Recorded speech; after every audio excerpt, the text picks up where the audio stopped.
Boa noite.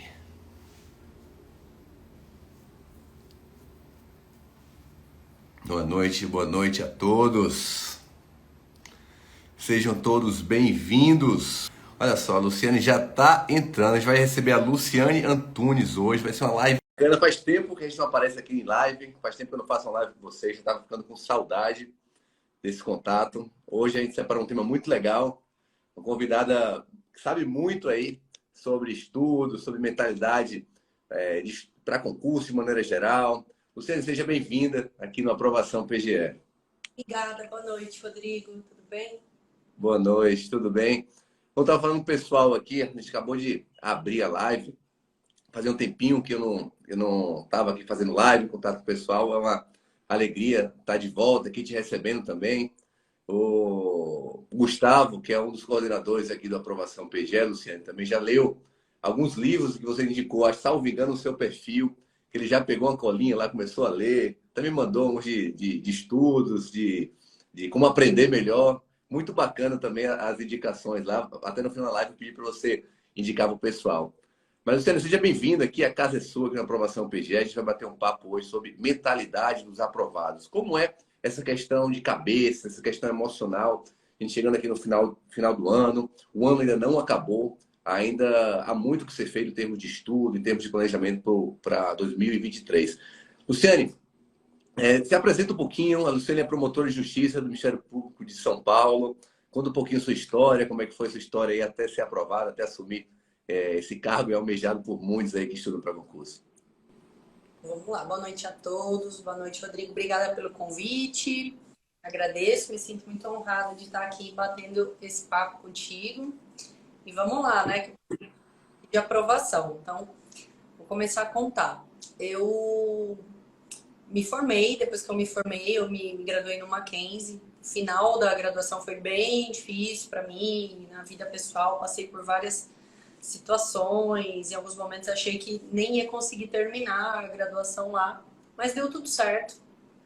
E a verdade é que eu terminei a faculdade bem baqueada, bem cansada, então eu resolvi que eu ia dar uma parada nos estudos. Assim, quando eu terminei, eu fui advogar, passei um tempo advogando, e aí depois de uns 2 anos e meio que eu estava advogando, eu senti que eu já estava bem de novo e que eu ia mesmo seguir o meu plano de estudar para concurso público. Eu já sabia que eu queria o Ministério Público, mas tinha magistratura em vista também, então eu ficava sempre com esses dois no meu radar.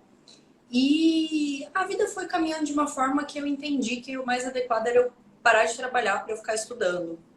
Não era o meu plano inicial, meu plano era continuar, mas eu estava no escritório onde eu tocava tudo, então fazia escritório pequeno, né? A gente faz de tudo. Então vinha bem forte no criminal ali, junto com o sócio, né, do escritório, fazia civil, fazia trabalhista, algumas coisas que não tinham a ver com o que eu ia estudar, com o concurso, e outras que me tomavam muito, muito tempo de dedicação. E aí eu entendi que dava para eu sair dali e encarar esse desafio. Coloquei para mim inicialmente um tempo de 3 anos para ficar estudando. O plano era, se eu não passasse nesses 3 anos, eu voltava a trabalhar e continuaria com essa bagagem. Mas deu certo e em 2 anos e meio eu passei, não precisei voltar. Então voltei a trabalhar no Ministério Público, né? Tomei posse exatamente 2 anos e meio depois que eu comecei a estudar. E aí, você quer Não, falar? legal. Eu queria só pegar uma deixa no que você falou, Luciane, que queria te perguntar se você acha que as atividades que você fazia no escritório de advocacia, elas ajudaram em ser aprovada, ou você acha que é mais a parte teórica que acaba que importa mais, a leitura? Qual é seu diagnóstico ali em relação a esse período que você passou advogando? Que é um movimento que muitos fazem, né? Inicia na advocacia privada, depois passa para estudar para concurso. Para mim foi muito importante. Primeiro, por conta da questão da confiança. Acho que foi muito. E aí, entrando já um pouquinho nessa questão da inteligência emocional e da mentalidade que você precisa ter para aprovação. Uma das coisas que eu fiz em 2 oportunidades foi sustentar processos oralmente no Tribunal de Justiça de São Paulo. E foi a primeira vez, você está lá diante de vários desembargadores, pessoas mais velhas, mais experientes, procurador de justiça, outros advogados também. Então você vai, se prepara. E esse contato, para mim, eu me lembro que dá aquele frio na barriga a primeira vez que você vai fazer uma sustentação oral, né? Mas isso foi importante, porque quando eu pisei depois num plenário do júri, não era a primeira vez que eu estava naquela situação. Quando eu pisei no MP para fazer o exame oral, claro, era meu exame oral, mas então, guardadas as devidas proporções, é diferente. Mas não foi a primeira vez que estive diante de um grupo de pessoas muito mais experientes, inteligentes, enfim, conhecedoras do que eu para falar. Então, isso foi uma das coisas que eu acho que teve importância. O fato de eu trabalhar no criminal me ajudou, porque é uma matéria que tem bastante peso no edital do Ministério Público, na prova escrita, no oral. E o que eu procurava fazer era, já que eu tinha que advogar, né, era estudar bem o que eu estava fazendo, sempre procurar cuidar bem ali do que eu estava fazendo e sempre dar uma olhadinha na teoria, tentar conciliar um pouquinho para aproveitar. Eu já pensava nisso, já que eu não estou numa fase que eu estou com um estudo focado, mas eu estou aqui trabalhando, eu vou aproveitar isso para melhorar o meu conhecimento também. E além disso, Rodrigo, eu acho que tem uma coisa que as pessoas subestimam, que é a noção da realidade, é você estar do outro lado. Então, eu ter vivido a advocacia, ter visto um pouquinho, né, como é que funciona a polícia do ponto de vista do réu, como é que funciona a defesa do réu, o processo desse ponto de vista, colocar lá, como a gente fala, né, encostar a barriga no balcão do cartório para ver processo dentro do fórum. Hoje eu estou do outro lado, mas eu tenho essa perspectiva e eu acho que se isso não me ajudou diretamente no concurso, me ajuda hoje a ser uma profissional melhor, ter essa outra perspectiva da realidade. Eu acho que é importante. É legal. Até imagino que possa te ajudar também até na prova oral, né? Esse se colocar em uma situação de desconforto ali perante pessoas que quer queira, quer não, estão te julgando ali de alguma forma naquele momento, né?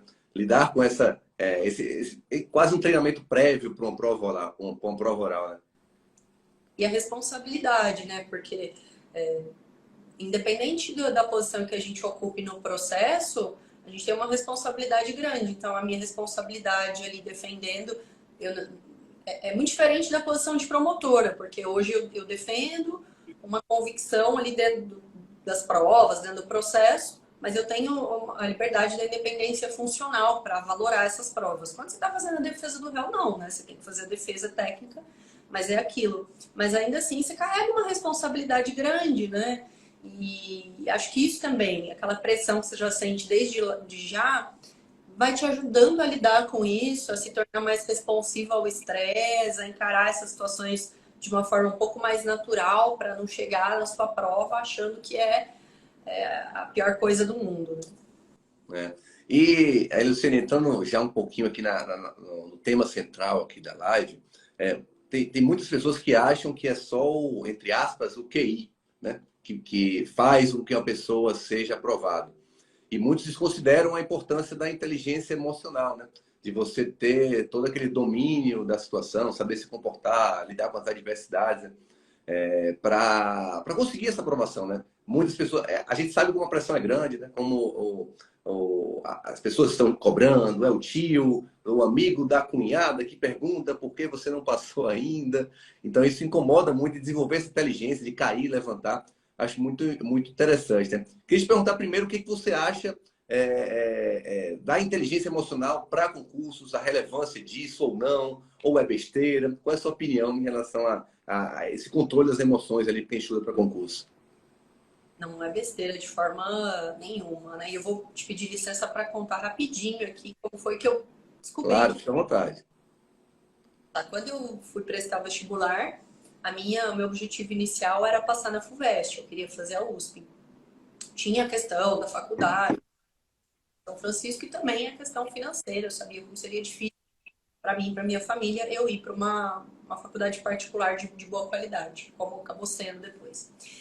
E eu estudava muito, sempre gostei de estudar. Então, a minha dificuldade não era essa disciplina para estudar, formar o hábito de estudar, não era isso. A minha dificuldade era parar.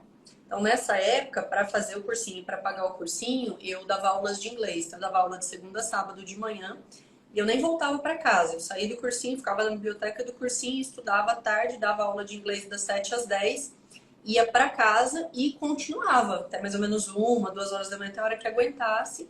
No outro dia, 6 da manhã, acordava, pegava o ônibus para ir para o cursinho. E eu fiz isso quase o ano todo de cursinho. Quase no final do ano eu tinha dinheiro para terminar de quitar o cursinho, deixei as aulas e fiquei só estudando. E aí entrei naquela pira de que eu tinha que recuperar o tempo perdido. Então eu saía do cursinho e eu passava o resto do dia estudando, estudava final de semana, basicamente todos. E chegou na véspera da prova, eu tinha passado o ano estudando muito. Sabia que eu tinha algumas dificuldades de ensino público, que eu precisava melhorar na parte de exatas, que era necessária para passar na primeira fase da FUVEST. E eu apostei todas as fichas nas públicas. Eu não fiz inscrição para nenhuma instituição particular naquele ano. Eu prestei a FUVEST, a UFMG, que depois eu acabei passando, fiquei na lista de espera, e a Unesp. E nem fui muito longe também. Não, são essas e tal, e confiando. Mas na semana da prova bateu aquela coisa, né? Não, mas e se eu não passar? Eu não fiz inscrição em mais nada, eu não aceito ir para outra, porque eu não aceitava. Estudei pra caramba o ano todo, mas e se não for suficiente? E muito novinha, né? 18 anos, não tinha essas questões de autorregulação, de habilidades emocionais. Na noite antes da prova, eu passei muito mal. Tive uma crise de ansiedade, falta de ar, não consegui dormir. E assim eu fui para a prova, nessa situação. Eu lembro até hoje, assim, de olhar para a prova na FUVEST e das letras ficarem meio embaralhadas, assim, de eu ficar tonta e não conseguir respirar. Fiz a prova, bati na trave, fiquei quase no corte, não passei para a segunda fase. Eu fui passar para a segunda fase depois na FMG, quando eu já estava bem melhor, mais recuperada. Na época, a gente nem tinha essa percepção, meus pais, que eu tinha tido uma crise de ansiedade. Hoje eu olho e sei que foi isso. E daí para frente, quando eu cheguei na faculdade, depois acabei indo para o Mackenzie, e aí lá eu entrei falando assim, eu não posso ser promotora, porque eu não tive capacidade de passar no vestibular da faculdade que eu queria. Então, como é que eu vou fazer? Eu vou advogar. E aí eu comecei a fazer estágio. Só que na faculdade aconteceu muita coisa na vida que foi me amadurecendo e eu fui percebendo que eu precisava mudar a minha perspectiva das coisas. Fui me entendendo como uma pessoa ansiosa e fui começando a lidar com isso. E eu fiz um pouco o caminho inverso, porque o que eu vejo que as pessoas fazem? Elas vão loucamente adquirindo conhecimento para a prova. Então, estudo. Aí elas começam a levar pau nas provas. Não passa. E aí elas começam a se questionar o que está acontecendo. Está acontecendo que elas estão com uma ansiedade generalizada, está acontecendo que elas não conseguem controlar a respiração na hora da prova, ou elas chegam na segunda fase, mas o tempo é insuficiente, porque a questão emocional afeta muito, ou porque ela duvida de si, apesar de todos os esforços, porque ela está num ambiente que não favorece, aí ela chega num oral, eventualmente também não consegue. Não estou dizendo que é só essa razão, mas para muitas pessoas acontece isso. E aí eu decidi que eu ia fazer o caminho inverso. Então, quando eu te falei no começo que eu fiquei 2 anos depois que eu me formei não estudando, eu não estava estudando, mas eu estava me preparando. Só que o que eu estava preparando era a minha cabeça. Então, primeiro eu cuidei disso, aí eu fui fazer terapia, fui aprender a lidar, fui cuidar de coisas que tinham ficado ali do final da faculdade, luto, morte do meu pai e tal. Cuidei disso, aí quando eu estava fortalecida, eu fui. E hoje o que eu falo, né, para as pessoas, meu perfil, para os alunos do meu curso claro, você não precisa fazer isso, mas você precisa cuidar junto das duas coisas. Das habilidades técnicas e das habilidades que a gente chama de soft skills, que são as não técnicas. São, eu ousaria dizer, tão importantes quanto. Eu entendo bem o que você está falando, a gente se depara aqui no acompanhamento com muitos alunos, de alunos preparados, alunos ali que dominam o direito de uma forma absurdamente boa. Na hora de uma prova discursiva, trava. Numa oral, então, trava. Não consegue falar, verbalizar, concatenar ideias numa fase oral ali. Porque, às vezes, por falta de treinamento, às vezes, porque tem muitos, a gente sabe como... infelizmente, tem muita gente que acha essa parte de inteligência emocional, coisas de segundo plano. E é o que você falou, é muito importante trabalhar a cabeça, né? Trabalhar bem o controle das emoções, porque não adianta você estar totalmente preparado, né? Para chegar na prova, para encarar a prova, e às vezes você chega lá travado, controlar a ansiedade, a cobrança, né? Aquela sensação de que, meu Deus, eu cheguei até a fase oral, eu não posso agora errar, tudo depende de mim, tem minha família que eu preciso, né, passar. Então você começa a entrar naquele você precisa se blindar de alguma forma, né? Colocar uma bolha em relação a tudo isso para gerenciar bem essas emoções, né? E eu queria até te perguntar, dentro dessas características ali, né, de que você observa dos aprovados, existe assim, modos de conduta que você consegue traçar um padrão de que são as principais características dessas pessoas que passam? Se você pudesse elencar, vai, 4, 5 dessas características que são de forma que aparecem em todos os aprovados, quais você elencaria? Ter uma mentalidade forte, o que é que eu chamo de uma mentalidade forte? É aquele candidato que ele consegue lidar bem com as dificuldades. Então, ele vai sentir, por exemplo, o impacto de uma reprovação, mas vai ter resiliência para voltar rápido para o ritmo dele. Ele não vai ficar, em um mês, travou, que vai conseguir lidar com a disciplina, ter essa autorregulação emocional e dos comportamentos para evitar a procrastinação nos momentos em que se sente desmotivado, para ter clareza também do que quer, né? Aqueles que têm um bom planejamento. Então, não vou fazer 25 provas no mesmo mês, porque eu sei aquilo que eu quero e sei que se eu fizer 15 provas, eu vou atrapalhar aquele que é o meu objetivo. Então, mentalidade, planejamento, ambiente, porque você pode ter uma mentalidade forte, você pode ter um bom planejamento, mas se você está num ambiente que o tempo todo te tira da sua rota, isso também é muito difícil. E o nível de esforço que você precisa fazer para se colocar naquilo que você precisa nos estudos fica muito complicado. Então, Só é aquela pegando um coisa. gancho, Luciane, desculpa te interromper, nessa questão de ambiente, porque assim, a gente também bate muito nessa tecla do ambiente importar, né? É claro que o ambiente ele não determina se você vai ter um sucesso, um resultado, né? Mas ele importa muito ali para você potencializar ali os seus estudos, no caso dos concursos, né? E a gente vê muito, hoje em dia, grupos de WhatsApp, como eles acabam drenando, né, sugando muitas das energias de pessoas que querem estudar. Principalmente esses grupos de WhatsApp ali onde tem muitos concurseiros, muitas pessoas que estão estudando aí para concurso. Impera muito em muitos deles, né, essa negatividade, essa carga emocional para baixo, em te colocar para baixo de alguma forma, em dizer que saiu um edital que todo mundo estava esperando. Ah, só são 6 vagas, nem desiste, nem dá para tudo. Com certeza vão ter 6 pessoas mais preparadas que você. Então, isso, quer queira, quer não, acaba que te coloca numa sensação, num grau de dificuldade dos estudos muito maior do que se você tivesse um ambiente ali, sei lá, faz um grupo de 4 a 5 pessoas, que você possa estar ali estudando, cada um se retroalimentando, tanto o aspecto motivacional como o aspecto jurídico até, né? Essas formações de pequenos grupos, vamos dizer assim, de que você se blinde dessa força negativa do ambiente. Né? A gente bate muito essa tecla de grupo de WhatsApp aqui, como às vezes eles prejudicam se você não tiver inteligência emocional, né, para se manter em relação a isso. Eu acho que a gente precisa tentar tornar o que é difícil um pouco melhor, né? Isso, porque aí vai te exigir menos esforço. Então é Não aquela pode coisa, depender só da força de vontade, né? você tá com fome e você deixa um bolo de chocolate bem na sua cara, você vai ficar sentindo o cheiro de chocolate, vendo o bolo de chocolate, a chance de você comer um bolo é muito maior do que se o bolo estiver guardado na geladeira da padaria, onde você vai ter que Já era, melhor nem. Já era. Então, você já estudar é cansativo, estudar para concurso normalmente é solitário, não é fácil, a gente sabe disso. E aí, o que você vai fazer? Você vai deixar perto de você o bolo de chocolate, aqueles perfis de Instagram, aqueles grupos de WhatsApp, aqueles amigos que ficam o tempo todo perguntando o que acontece que você ainda não passou, ou colocando, né, esse tipo de ânimo negativo em você, ou você vai tirar esse bolo de perto e vai deixar as coisas mais fáceis e mais leves, né? Eu falo, Rodrigo, isso foi uma coisa que eu li quando eu estava estudando e eu nunca mais esqueci. É uma pena que eu não me lembre quem é o autor da frase. Acabei me apropriando dela. Um dia eu estava lendo um blog, era um texto de um juiz, e ele falava assim, que sofrimento não conta ponto na prova. E eu acho isso sensacional, e é verdade, porque por mais esforço e sacrifício que a gente tem que fazer, não precisa de sofrimento. Mas eu acho que as pessoas às vezes se colocam nessa posição e acabam sofrendo por se colocar nisso, né? Então, você tá, como você falou, tá ali num grupo que tá drenando a sua energia. Isso vai aumentar o nível de esforço que você tem que fazer para estudar.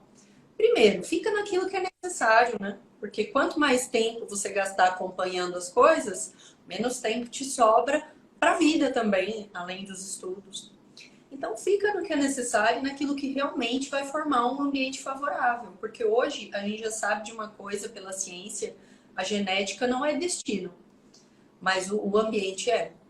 O ambiente é muito mais determinante, ou seja, os estímulos que a gente recebe externamente, e aí, quando você fala de estímulos internos, a gente está falando de mentalidade, né? Então, vamos chamar ambiente desse ambiente interno, que são os nossos pensamentos, mais do ambiente externo, que é tudo que a gente capta, vê, escuta, presencia, convive, é muito mais forte do que a genética. E aí a gente acaba não tendo esse cuidado, muitas vezes, né, de cuidar desse ambiente em que a gente vive, interno e externo. Não, isso e essa questão do ambiente ali que você falou, assim, é algo muito, mas muito importante ali, né? E de você saber que tá nas suas mãos, não existe garantia nenhuma de aprovação, né? Você pode fazer curso que for, você pode, se eu estudar 3 horas por dia, 7 horas por dia, vai dar certo. É algo a pessoa que estuda para concurso tem que começar a internalizar. Olha, eu vou estudar, eu vou fazer o meu máximo, mas eu não tenho garantia. Não há uma. Isso que é belo no concurso, né? Ele é democrático ali para tá para todos, vamos dizer assim. E tem uma frase, dentro dessa perspectiva ali que você falou, tem até uma ideia ali do filósofo espanhol José Ortega Gasset, que ele fala que eu sou eu e minhas circunstâncias, né? Você não é só você não é só suas circunstâncias de vida, suas dificuldades, você é um somatório desses dois, né? Como você falou da genética ali do ambiente, você é a sua condição de vida, mais as suas circunstâncias, como você vai agir diante das adversidades, quais abdicações você está disposto a fazer ou não. Tem gente que às vezes quer ser aprovado em concurso e não quer abdicar de absolutamente nada. Acaba que é complicado você querer manter de forma harmônica um equilíbrio total em todas as áreas da sua vida, enquanto você estuda para concurso. A gente costuma falar aqui de celebrar um pouco esse desequilíbrio, um pouco para os concursos ali. Se é esse o seu objetivo principal no momento, tem que pesar, a balança tem que pesar um pouco, né? Tem que ter essa abdicação que eu vejo hoje em dia, poucos querendo de fato abdicar, quer fazer tudo, né? Quer ir para o churrasco, quer sair com a namorada mais tarde, não eu não estou pregando aqui que você não tem uma vida social, longe disso, mas a abdicação é totalmente necessária nesse contexto. Eu concordo com você e eu acho que quando você tem um objetivo e você se propõe a, durante um período da sua vida, colocar ali dedicação máxima naquilo, você vai adaptar a sua vida àquilo também. Então, entre abdicar de um tempo para o churrasco ou para dormir. Mas no churrasco eu vou relaxar. Sim, mas você vai beber e no sábado você não vai estar bem para estudar.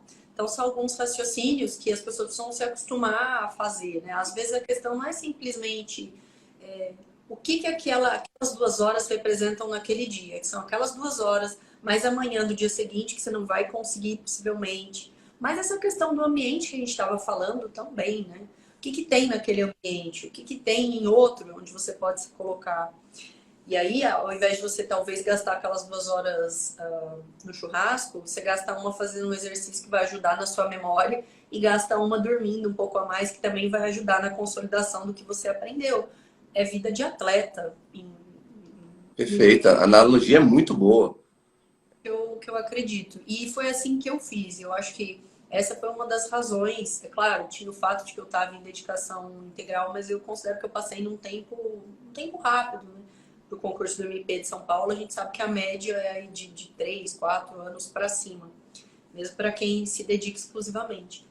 E eu acho que foi uma junção disso, dessa dedicação bem focada nessa época, que eu já tinha atingido um pouco mais de maturidade para entender o que eu precisava fazer, essa questão da mentalidade, o método de estudos também, que você me perguntou, né, das coisas que eu entendo aí que um aprovado tenha no perfil dele. Eu acho que basicamente isso, mentalidade, ambiente, lembrando que o ambiente é mais forte, prevalece, inclusive sobre a nossa genética, então para lembrar da força disso. É muito difícil concorrer com o ambiente, né? Só para dar um exemplo aqui que todo mundo, ninguém vai ter dúvida. O celular é um estímulo ambiental. Você deixa o celular do seu lado, é inevitável. Você vai pegar, você vai olhar, Vai vir guarda. aquela notificaçãozinha do WhatsApp, você não vai existir, esquece. Exatamente, a interação social ali fácil, curtida, né? De repente uma mensagem Liberar interessante. uma dopamina rapidinho, olhando o feed do Instagram, né? é uma delícia, mas para sua memória não é. Toda hora que você pega, você tem que voltar depois para se concentrar de novo. Isso exige muito do seu cérebro, né? E é um pouco do que você falou do bolo de chocolate, né? O WhatsApp, ele acaba que ele é um bolo de chocolate. O celular, ele é o bolo de chocolate ali nos estudos, né? Se você vai estudar, quer se comprometer, Doce de coloca no leite. ambiente, tira, não fica perto. Se ficar perto, você vai pegar. Você vai querer rolar ali o Instagram, vai ver se acontecer alguma coisa, se receber algum e-mail. Quando você vai ver, pum, seu raciocínio foi embora. Você vai passar ali 15, 20 minutos que do nada, absolutamente do nada, ele foi embora, foi desperdiçado, e depois você vai reclamar que não tem tempo para estudar. Não vale como pausa, porque na pausa verdadeira dos estudos você tem que estar disperso e no celular você está focado, embora as pessoas não tenham essa percepção, sim, estão focadas aqui em alguma coisa. Então não vale como pausa, não vale para logo depois, atrapalha muito na consolidação, atrapalha na concentração, porque você precisa dos sinais químicos que são liberados. Então imagina toda hora como não é cansativo para o seu cérebro. Você tá lá, focou, liberou acetilcolina, liberou dopamina e tá focado. De repente, você pega o celular, desviou o foco da atenção, perdeu-se aquilo. Aí você vai voltar. Fica sempre um resíduo daquela atenção. Né? Então, atrapalha demais. E aí, para que ficar fazendo essa aposta, né, com a força de vontade? Ficar gastando força de vontade onde não precisa. Ah, não, vou deixar ali, mas eu consigo não pegar. Bota longe e guarda esse esforço para outra coisa. E é aquilo, às vezes a gente demora, a gente já estudou ali, sabe como demora para você entrar naquele famoso estado de flow, né? Estado de fluxo, né? Estado de absorção plena, onde o conteúdo parece que está entrando por osmose ali. Demora um certo tempo você pegar no ritmo. E quando às vezes você quebra essa linha de raciocínio, pegando o celular, pegando a distração para qualquer coisa que seja ali, demora mais um tempo, você demora, vai demorar seus 10, 15 minutos para voltar para aquele estado de absorção plena, total, aquele estado de presença ali onde você está de fato estudando, porque é muita coisa para você estudar, para você absorver. Se você dificulta, se você é seu inimigo ali, né, de jogar contra e batendo ali, né, pausando toda hora o estudo, você acaba vai levar mais tempo, né, do que o necessário que você levaria se você estivesse estudando de uma forma mais focada, né? Exatamente. Não, isso é, assim, é algo que, e eu repito, que muita gente acaba desconsiderando. Muita gente acha que, não, isso não tem nada a ver, é só bunda na cadeira, estuda, estuda, estuda, às vezes você estuda, às vezes estudar não significa, que estudar de qualquer jeito não é igual a estudar com forma eficiente, né? É, Você simplesmente abrir um livro, sai lendo de uma forma aleatória ali, ou dispersa, ou sem um método ali, e ainda usar o aspecto emocional para jogar contra você, é a receita, para mim, assim, da reprovação, sabe? Luciane, deixa eu te perguntar. E dentro desse tema aqui, eu até separei outra pergunta que eu queria te ouvir bastante sobre isso. A questão dessas habilidades. A gente falou, assim, das características que a maioria dos aprovados tem, né? Mas em relação às habilidades que, beleza, eu entendi e tal, as características, mas quais habilidades você acha ali que a pessoa precisa desenvolver para ela ficar melhor, para melhorar o seu rendimento ali nos estudos? Bom, a primeira habilidade é a habilidade de aprender, de se concentrar, de compreender, de memorizar, porque as pessoas confundem isso que você falou, abrir um livro e passar o dia lendo ou estudando dessa forma. Isso não é necessariamente aprender. Então, eu acho que essa é fundamental e a gente não tem esse costume, a gente não foi ensinado a isso, a gente tem um modo intuitivo de aprender que a gente confunde com a leitura, que é uma parte do aprendizado. Então, eu acho que, especialmente para a gente que é da área jurídica, que tem um volume absurdo de conteúdo que a gente precisa compreender, essa é uma habilidade essencial. Outra habilidade é a habilidade de ser disciplinado, porque a motivação é muito importante. Essa fala de que motivação não importa, hoje ela já está bem consolidada na ciência de que ela é ultrapassada. A motivação importa muito, sem motivação a gente não estava aqui agora, não sai do lugar. É que há um equívoco entre o que é querer e o que é estar motivado para alguma coisa do ponto de vista do cérebro, da liberação da dopamina. Mas nos momentos em que a motivação tá pouca, tá escassa, você precisa da disciplina. E ela também é importante para que você tenha disciplina. Não tem disciplina, na verdade, se não tiver uma função naquele comportamento de estudar, se não tiver um motivo forte para que o seu cérebro veja naquilo uma razão para gastar energia. A gente foi feito para gastar energia, essa é a verdade. Procrastinação é o nosso estado natural. Apesar de já terem se passado aí milhares de anos, a nossa estrutura ainda é muito primitiva, lá quando o caçador-coletor caçava, comia e descansava. E aí economizar energia, porque não sabe quando tinha comida de novo. E o nosso cérebro ainda vive um pouco dessa forma ancestral. Então, se ele pode economizar energia, ele vai economizar. E a procrastinação. A não ser que ele veja uma função naquele comportamento. E a função não é necessariamente prazer. Função é qualquer coisa que traga um benefício ou uma possibilidade de benefício. Daí a importância da motivação. Quando você transforma o hábito de estudar, esse comportamento de estudar num hábito, que você só vai conseguir fazer com disciplina, aí a coisa flui muito mais fácil, né?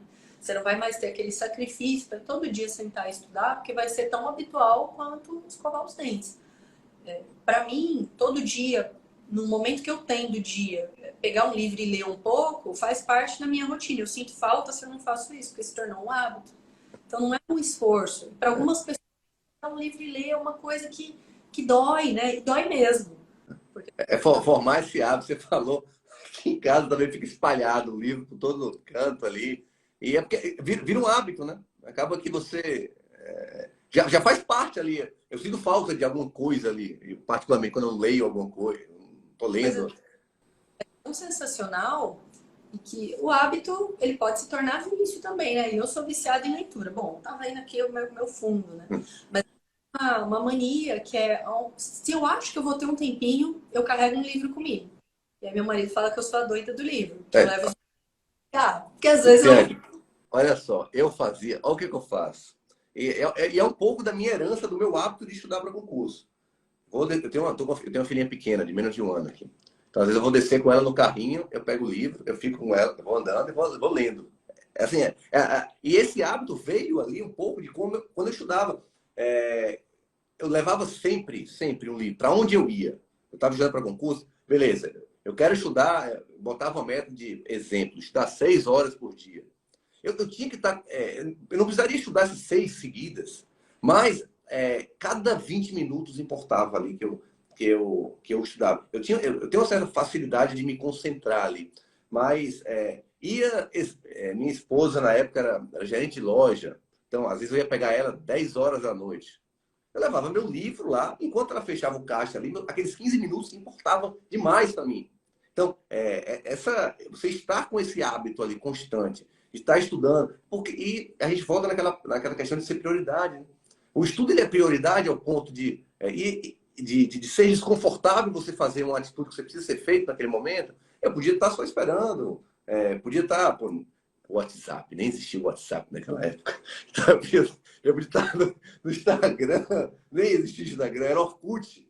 Então, podia fazer outra coisa, mas essa rotina, esse propósito, você entender que o estudo, a aprovação ela não vai vir sem abdicação, sem um certo sacrifício ali na jornada. Né? Não é fácil, longe, mas muito longe de ser fácil.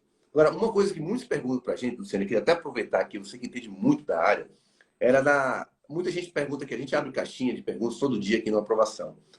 Eu tenho muita dificuldade de me concentrar, de passar várias horas estudando. Você tem algumas dicas para passar para o pessoal de o que fazer para conseguir se concentrar mais, conseguir passar mais horas estudando? Existe dicas, de maneira geral, que você pudesse dar para o pessoal para ajudar nessa jornada? Nossa, Rodrigo, tem muita coisa que dá para fazer, tá? Para ajustar essa questão da concentração. Então, vou falar algumas aqui. Se eu tivesse que escolher 2 coisas, a primeira, cuidar do sono. As pessoas nessa obsessão de estudar, eu entendo também, como eu falei, na época do vestibular já vivi isso, mas às vezes elas subestimam muito o sono. E para você ter uma concentração ideal, você precisa estar num grau, não é nem ansioso, né, num estado que não é de ansiedade, mas também não é sonolento. Você tem que estar num grau de alerta ideal. Quando você não dorme bem, você não fica nesse estado. seu cérebro fica literalmente sujo, porque durante o dia todo, durante as nossas atividades, ele vai produzindo um resíduo da queima da ATP, que é a adenosina, e a gente vai começar a lembrar das aulas de química, né, do cursinho. E aí essa adenosina, ela fica sujando ali, literalmente, seu cérebro. Durante o sono é que isso é limpo. Enquanto a gente está acordado, se tem adenosina, ela faz uma chamada pressão de sono. Então, primeiro cuidado do seu sono. A maioria das pessoas precisa de pelo menos 7 horas para ficar bem, mas isso é individual. Tem gente que fica muito bem com 6. Tem gente como eu que precisa de umas 7h30 a 8 para ficar no ideal. Na época do concurso não dava para dormir 8, dormia 7.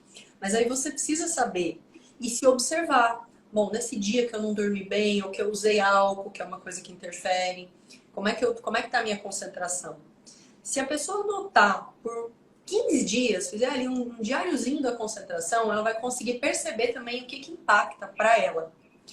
E aí tem uma outra coisa. A pessoa não dorme bem e no outro dia ela se enche de cafeína. Aí acabou, né? Porque a cafeína é uma substância psicoativa. Em doses moderadas, ela ajuda a elevar um pouquinho a dopamina e até a melhorar a concentração. Doses moderadas. Acontece que 2 xicrinhas já atingiram essa dose moderada. A depender do teor de cafeína do expresso que você tomar, em 1 xícara você atingiu essa dose. E aí o pessoal compra aqueles concentrados de cafeína. E eu não sei como as pessoas conseguem sobreviver com aquilo. Porque se eu tomar aquilo, eu fico sem dormir 5 dias. E aí tem 2 circunstâncias. A primeira é que tem uma parcela da população que é como eu sou, já fiz o teste genético, só para comprovar, porque eu já tinha percebido que tem uma sensibilidade maior à cafeína.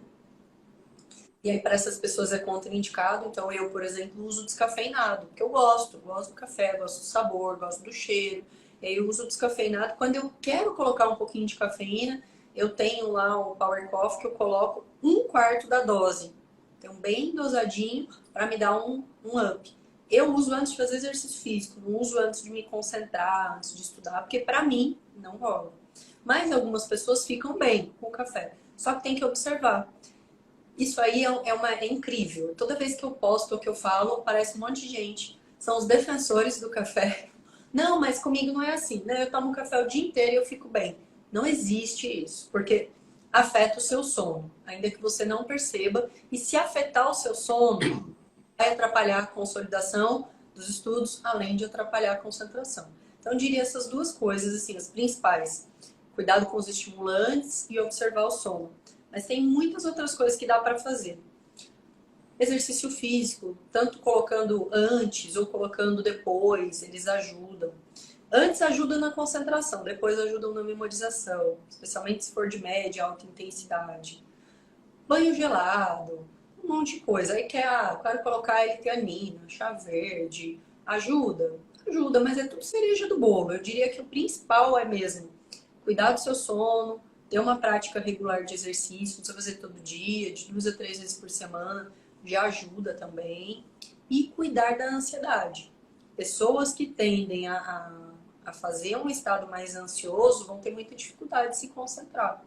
E aí a autoobservação, né? Você começa a estudar, começa a ficar com a perna inquieta, você não consegue parar, você pega o celular 55 vezes. Precisa cuidar, precisa olhar e ver até se não precisa de ajuda profissional. Porque sem concentração não tem aprendizado verdadeiro, né? Você vai ficar ali sofrendo. Você está gastando tempo e não está aprendendo. Então é uma coisa que você tem um olhar muito... dá muita importância para isso, que é a concentração. É que ler é diferente de estudar, né? Às vezes, você lê uma reportagem, uma revista, você lê de forma mais compromissada, né? Não tá, parece que você não está nem quase... não está tão preocupado em absorver cada expressão, cada frase. Estudar requer um nível de concentração muito maior, né? É muito mais oneroso o ato de estudar, né? Exige mais ali do que propriamente ler. E às vezes, quando a pessoa não consegue se concentrar bem, como você está falando, dorme mal, toma muito café, às vezes a pessoa está lendo, e 3 páginas e se pergunta: o que eu li agora? Não sabe nem o que leu, mas você leu, divagou, pulou 3, 4 páginas e depois vai se perguntar no que absorveu. E acabou que não conseguiu absorver muita coisa, porque ficou meio disperso, né? Não conseguiu se concentrar direito. Assim, essa é uma das grandes dificuldades, eu vejo, que quem está estudando para concurso, essa capacidade de se concentrar, né? A gente vive num momento de muitos estímulos, de N lados ali, você está sendo bombardeado de informações, de estímulos, né? A todo momento se atualizando de tudo. E se você, às vezes, não se coloca numa situação de, peraí, eu preciso me blindar de tudo isso aqui para me concentrar, para estudar, você acaba tendo mais dificuldades, né? E até mesmo essa questão do foco, esse período de eleições, quantas pessoas não entraram em N discussões de WhatsApp, briga com os familiares, Copa do Mundo vindo aí, o ano já acabou, o pessoal já pensando em Réveillon e não sei aonde. Então, O Páscoa e passou a vida, né? Desse jeito. aí em seu janeiro, carnaval já já, e vai indo, e vai, deixa a vida me levar, né? Então, ou você toma as rédeas ali da sua vida, dos seus estudos, faz disso uma prioridade, ou então vai ficar reclamando ali, né? Porque eu vejo muita gente reclamando de tempo quando não está disposto ali a fazer as abdicações necessárias para isso, né? Mas passou as eleições toda brigando, com um parente e tal. Tem gente que comprou álbum de Copa do Mundo, tá trocando figurinha de Copa do Mundo ali. Enfim, são distrações que, se o estudo é sua prioridade, é bom às vezes você repensar um pouquinho tudo isso. Muito importante, que ajuda muito na concentração, que eu gostaria de falar aqui para a sua audiência. Treinar esse foco atencional. Porque a gente tem dois modos, né? Tem o modo difuso, que a gente fica, que é esse que você falou. Leu 3 páginas, depois não sabe nem o que leu mais, porque estava disperso, estava pensando, né? Na compra que tem que fazer, na morte da bezerra, em quem fulano votou, etc. E a gente tem um modo focado, né? E a gente alterna entre eles, é natural. Só que a gente pode conquistar um pouco mais de controle sobre a alternância desses modos, como se a gente fortalecesse o nosso músculo da atenção. E a gente faz isso com meditação. O pessoal às vezes revira os olhos um pouquinho para meditação. Meditação não precisa só sentar no tapetinho, né, e fazer, tem muitas formas de fazer. Mas aqui hoje tem mais comprovação científica de que funciona para fortalecer essas nossas estruturas, nossa circuitaria da atenção é mindfulness. Então, e não precisa também muito tempo. Economiza 10 minutos por dia no WhatsApp, vai lá, com 12 minutos em 8 semanas já aparecem mudanças em ressonância magnética no cérebro. Então, assim, é bem consolidado isso, vale a pena. Pô, legal. Luciana, a gente está chegando ao final aqui da nossa live. Eu tenho uma última pergunta aqui para te fazer, que é uma dificuldade de muita gente ali. A gente sabe que vai ser uma ou outra pessoa que vai ser aprovada no primeiro concurso que faz. Eu, particularmente, não conheço ninguém que, não, aqui a gente fala muito de concurso de procuradoria, né? O meu primeiro concurso de procurador já passei, já foi aprovado e acabou. Você não vê. A estrada ali rumo à aprovação é feita de várias reprovações, né? Como desistir, como não desistir diante de várias e várias reprovações? Em bater na trave várias vezes, em não atingir o corte, em se frustrar. Como a pessoa pode desenvolver essa inteligência emocional para não desistir, não jogar tudo para o alto e abdicar do seu sonho? Eu acho que nesse aspecto a motivação é um ponto muito importante. Sempre que você tiver um revés, uma reprovação, um baque, voltar e olhar para os seus motivos. Olhar mesmo. Escrever, olhar para eles em foto, em algo que te inspira. Tentar se lembrar do que você começou. E também já começar de início, sabendo que essas dificuldades fazem parte do caminho, né? Tentando olhar para elas de uma outra perspectiva. Cada prova que você faz, dói no coração, a gente sabe que dói, né? Dói no bolso, porque é um gasto. Mas você sai mais fortalecido, porque você aprendeu alguma coisa. Você aprende a ficar aquele tempo sentado sem comer, quem não está acostumado. Você aprende a lidar com o barulho, que às vezes em casa você estuda no silêncio. Você aprende a lidar com as coisas inesperadas que surgem. Na primeira prova do MP que eu fui fazer, tinha uma fanfarra tocando ali do lado da Barra Funda. Eu nunca na vida imaginei que ia ter uma Foi na fanfarra. Uninove essa daí? A prova na Uninove? Nossa, na Uninove. Eu achava que não existia A minha da PGE também foi na Uninove. também, da fanfarra. E aí, na próxima prova, você já vai mais esperto, né? Bom, aquilo não vai mexer comigo, porque se tiver a fanfarra, eu já tô ciente. Eu vou esperando a fanfarra, se não tiver, eu tô no lucro. Você só passa por isso, questão que você erra no gabarito, o melhor método de resolução de prova, como você vai gerenciar o tempo, tudo isso é fazendo, né? Faz parte do processo. Então, eu acho que essa perspectiva de que vai acontecer, vai ser normal, colocando para você metas, colocando também algumas recompensas aí no processo, porque não precisa do sofrimento, né? Então, fiz prova, já sei que eu não estou lidando bem ainda com a reprovação, vou colocar uma coisa, vai, no dia que sair o gabarito, eu vou no cinema à noite, vai ser uma segunda-feira que eu estarei estudando, mas nesse dia eu não vou, porque aí eu vou me recompensar pelo esforço do processo, não pelo meu resultado. Isso é muito importante, porque vai tornando também um pouco mais leve esse Perfeito, caminho. até porque o processo você controla, o resultado não, né? Exatamente. Mas tinha uma coisa que eu pensava, Rodrigo, eu vou compartilhar aqui, sei que a gente já está no finalzinho, mas é o seguinte, eu pensava assim, bom, o que pode acontecer para eu não passar? Na prova objetiva é objetiva, né? Então eu tenho que ir lá e fazer os pontos. Na segunda fase, eu vou ter que conseguir colocar o conhecimento que o examinador quer. Na terceira fase, que é no oral, eu pensava, pode acontecer de algum examinador não gostar de mim. E aí eu não vou passar naquele concurso. Mas no concurso seguinte, a banca vai mudar. E se o próximo também não gostar de mim, em algum momento, algum examinador vai gostar de mim, em algum momento vai dar certo. Então eu procurava não ficar trabalhando muito com as variáveis daquilo que eu não tenho controle, sabe? O que eu tenho controle? O que eu faço com o meu tempo, o que eu faço com o meu estudo e como eu estudo. E como eu cuido da minha cabeça. Então é isso que eu vou fazer. E o resto eu vou lidando, né? Como diria Mateus lá no Novo Testamento, a cada dia o seu próprio sofrimento. E assim, vai lidando a cada dia com aquilo que você tem que fazer, né? Hoje eu tô cansado, eu vou estudar um pouquinho mais cansado mesmo. Ganha um pouquinho mais de resistência, no outro dia você consegue de novo. E aí quando você não tá aguentando mais, você dá uma paradinha. E assim vai indo, até que o momento chega, né? Tem um, um princípio da filosofia histórica que eles falam muito sobre isso, de você... os fatores externos você não controla, mas como você vai lidar com eles tá objeto do seu controle, né? Então, como você vai reagir diante das adversidades?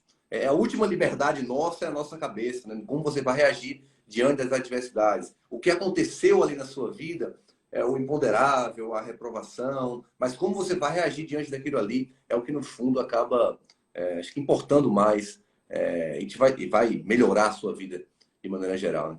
Luciane, muito, mas muito, muito, muito obrigado pela live. Espero que o pessoal tenha gostado. Obrigado pela disponibilidade de estar aqui com a gente 9, quase 9h30 aí da noite. A gente sabe como é a rotina. Agradeço de coração aqui no meu nome, em nome de toda a aprovação PGE, pela sua disponibilidade, pelo seu conhecimento que você compartilhou aqui com todo mundo. De coração mesmo, fica aqui meu agradecimento, tá? Obrigada, Rodrigo. Fiquei super feliz com o convite. Agradeço também a você, o pessoal aí de aprovação e quem acompanhou a gente aqui. Valeu, gente. Então, é isso por hoje. É isso. Espero que vocês tenham gostado e até a próxima.